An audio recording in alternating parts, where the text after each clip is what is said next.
नमस्कार दोस्तों, आज हम बताएंगे ताला के अचूक उपाय। दोस्त, कागज के डब्बे में बंद कर देना एक ताला चाबी। अगले 30 दिनों में रातों रात धन, यश, वैभव, कीर्ति, तमाम तरह की सुख सुविधाएं प्राप्त हो जाएंगी।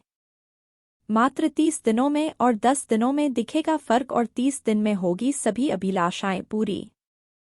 दोस्तों, जिंदगी में तमाम खुशियां प्राप्त करने की चाह हर व्यक्ति के मन में तो होती ही है, उसके लिए कड़ी मेहनत की जाती है। भगवान से प्रार्थना भी करते हैं। विभिन्न प्रकार के उपाय और टोटके भी किए जाते हैं। लेकिन इसके बावजूद आपकी राह और आपकी किस्मत, आपकी राशि और आपके ग्रह आपका साथ नहीं दे पाते हैं। उन्नति के द्वार फिर भी बंद ही रहते हैं, तो इसके लिए हमारे शास्त्रों में ताले से संबंधित एक ऐसा अचूक उपाय बताया गया है जिसको करने से किसी भी व्यक्ति की परेशानी तुरंत कम हो जाती है और आपको अपनी मेहनत का 10 गुना फल प्राप्त होता है।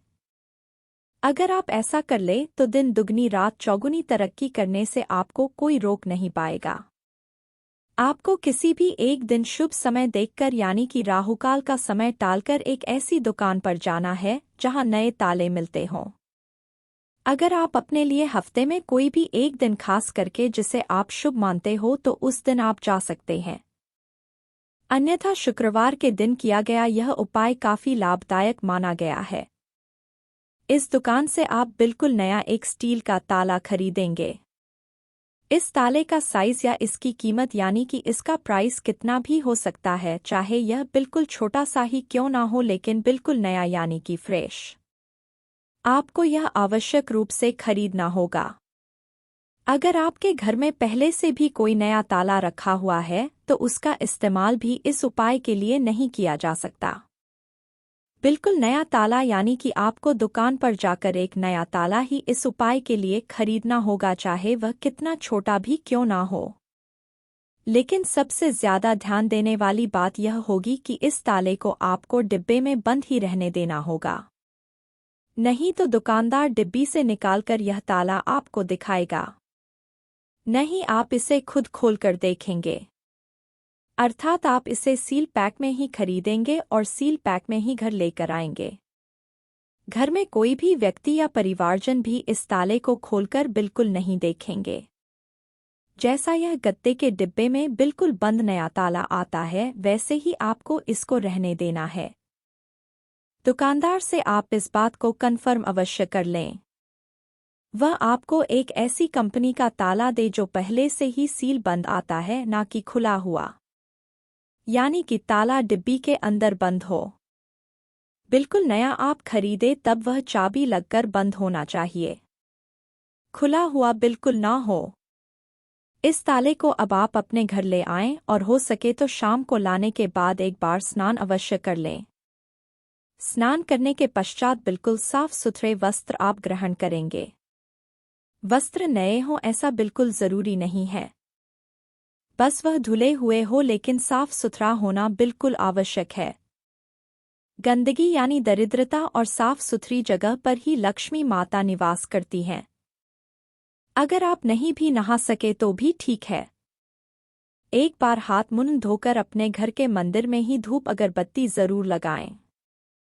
कोशिश करें आप इसमें गौ माता के घी में इस्तेमाल की गई बत्ती आवश्यक रूप से लगा सकें। अगर बत्ती न भी लगा सके तो धूप अगरबत्ती लगाकर भी यह क्रिया की जा सकती है। यह ताला डिब्बा बंद ही आपको अपने घर के मंदिर में लक्ष्मी माता के चित्र अथवा मूर्ति के समक्ष रख देना है और पूरे परिवार में जितने भी परिवारजन शामिल हो सके उनके साथ में हाथ जोड़कर आंखें बंद कर कर पूरे मन से आप अपने इष्ट देवता अथवा देवी माँ का ध्यान करेंगे, अथवा ऐसे किसी भगवान का ध्यान कर सकते हैं जिनमें आपकी अटूट श्रद्धा हो। साथ ही लक्ष्मी माता को भी याद करते हुए उनसे आप प्रार्थना करेंगे, जिसके पश्चात उनकी आरती और चालीसा भी जरूर पढ़ी जाएगी। उनकी आरती करते समय घंटी का उपयोग अवश्य करें और जब तक आपके घर के मंदिर में यह धूप अगरबत्ती इत्यादि जल रही है तब तक यह बंद ताला वहीं आपको रखे रहना है। इसके पश्चात जब वह धूप बत्ती जलकर अपने आप ही बुझ जाए तब यह ताला बिल्कुल साफ सुथरे हाथों से आप अपने हाथ में लेंगे और अपने शयन कक्ष में जाकर यानी कि अपने बेडरूम में जहां भी आप सोते हैं वहां अपने तकिए के नीचे इसे रखा जाएगा। ध्यान रहे कि आप इसे बिल्कुल इस प्रकार ना रखें रात को यह हाथ लगकर या वैसे भी नीचे गिर जाए। अगर यह नीचे गिर जाता है तो यह उपयोग कारगर नहीं होगा। तो यह ताला आपको फिर बहते हुए जल में प्रवाहित करना होगा और दोबारा इस क्रिया को शुरू से यानी कि आरंभ से आपको करना होगा। तकिए का कवर भी बिल्कुल धुला हुआ उस तकिया लगा लें। साथ ही अपने बेड की धुली हुई साफ सुथरी चादर भी आपको बिछानी होगी। अब रात को बिना चिंता किए हुए आराम से आप सो जाएं और सुबह उठने के पश्चात यानी कि अगर यह उपाय आप शुक्रवार को करते हैं तो शनिवार की सुबह थोड़ा सा जल्दी आप उठ जाए। सूर्योदय के समय हो सके तो कोशिश ऐसी की जाए कि आप अपने नित्यक्रम यानी कि स्नान आदि से निवृत्त होकर दोबारा से इस ताले को साफ सुथरे हाथों में लेकर अपने घर के मंदिर में लक्ष्मी माता की मूर्ति अथवा चित्र के सामने रखेंगे। इसी प्रकार शाम के प्रकार ही उनकी आरती और चालीसा पढ़ी जाएगी। साथ ही जरा सा कुछ प्रसाद का भोग लगाया जाएगा।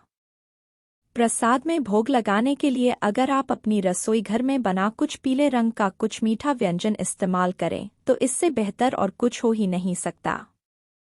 इसकी मात्रा अथवा क्वांटिटी आपकी श्रद्धा अनुसार कितनी भी हो सकती है, लेकिन इसकी क्वालिटी यानी कि गुणवत्ता बिल्कुल उसी प्रकार हो जैसी आप खुद अपने लिए रसोई घर में बनाकर अपने लिए ग्रहण करते हैं। माता रानी को इस प्रसाद का आप भोग लगाएंगे और ताला भी उनके समक्ष ही रखकर उनकी आरती चालीसा पढ़ेंगे। इसके बाद सभी परिवारजन इस ताले को एक एक बार हाथ जरूर लगा लें और अपने माथे से इसको टच कर लें। फिर यह प्रसाद और यह ताला आपको एक मंदिर में लेकर जाना है। यह मंदिर अगर लक्ष्मी माता का हो तो सर्वश्रेष्ठ है, अन्यथा आपके घर के समीप या फिर कोई भी ऐसा मंदिर जहां आप नियमित रूप से जाते हो, जहां पर आपकी श्रद्धा हो, आपका अटूट विश्वास हो, वहां आप जाएंगे। वहां जाकर अपने इष्ट देवता अथवा माता लक्ष्मी के चरण दर्शन करने के पश्चात उनके मुख दर्शन करें और उनके समक्ष ही प्रसाद और ताला रख दें। दोस्तों, फिर वहीं मौजूद पंडित जी के चरण स्पर्श करके उनका आशीर्वाद लें और यह प्रसाद जरा सा उन्हें ग्रहण करने के लिए अवश्य दिया जाए। साथ ही यह ताला भी आपने वहीं पर दान कर देना है। बाकी बचा प्रसाद वहां मौजूद गरीबों इत्यादि में जरूर बांट दें और बिल्कुल प्रसाद के रूप से ही ग्रहण करने लायक वापस आप इसे घर लेकर आएं अपने परिवारजनों के लिए। दोस्तों, अब यह ताला चाहे तो पंडित जी खुद रख सकते हैं, इस्तेमाल कर सकते हैं, अन्यथा वह किसी को भी अपनी इच्छानुसार पंडित जी ही भेंट के रूप में दे सकते हैं। जरूरतमंद को या फिर वह मंदिर में भी रखा जा सकता है, जो कि कोई भी जरूरतमंद इत्यादि वहां से ले सकता है। चाहे तो पंडित जी खुद भी अपनी इच्छा अनुसार इसका इस्तेमाल कर सकते हैं। लेकिन ध्यान रहे, जैसे ही इस ताले में चाबी लगाकर इसको कोई भी खोलेगा, चाहे वह कोई जरूरतमंद है जिसे यह भेंट किया गया है, चाहे यह ताला किसी ने मंदिर से ले लिया हो या फिर पंडित या उनके परिवार से कोई स्वयं क्यों ना हो, उनके यह ताला खोलते ही आपकी किस्मत का ताला भी खुल जाएगा। दोस्तों, इस उपाय के पश्चात धन प्राप्ति से आपको कोई रोक ही नहीं सकता। पुराना अगर कोई भी पैसा रुका हुआ है वह भी बहुत जल्द आपके पास लौट आएगा। जिस भी कार्य में आप हाथ डालेंगे आपको तरक्की ही तरक्की प्राप्त होगी। चारों ओर से उन्नति के द्वार खुल जाएंगे। यह बिल्कुल अचूक उपाय है और यह हमारे शास्त्रों में बताया गया है, लेकिन इसके साथ कुछ नियम भी जुड़े हैं। इसका जिक्र आपको किसी को भी नहीं करना है। अपने घर में रह रहे परिवारजन के अलावा किसी भी और रिश्तेदार, पड़ोसी, मित्र इत्यादि को इस उपाय के बारे में बिल्कुल नहीं बताना है जब तक कि यह पूर्ण ना हो जाए। इसी के साथ जब पंडित जी को भी आप यह ताला देंगे, आप उनसे बिल्कुल भी विनती नहीं करेंगे। वह इस ताले को जल्द से जल्द खोलें या फिर किसी ऐसे को देखकर उन्हें बोल दें कि जल्दी से इसे खोलें और इस्तेमाल करें। जब वह अपनी इच्छा से अपनी ज़रूरत के अनुसार इस ताले को खोलेंगे तभी यह उपाय आपके लिए बेहद लाभकारी और कारगर साबित होगा। दोस्तों, उम्मीद है आपको हमारे द्वारा दी गई यह जानकारी अच्छी लगी होगी। यदि आपको हमारे द्वारा दी गई यह जानकारी अच्छी लगी है तो कृपया हमारा चैनल सब्सक्राइब करें, हमारी इस वीडियो को लाइक करें। धन्यवाद।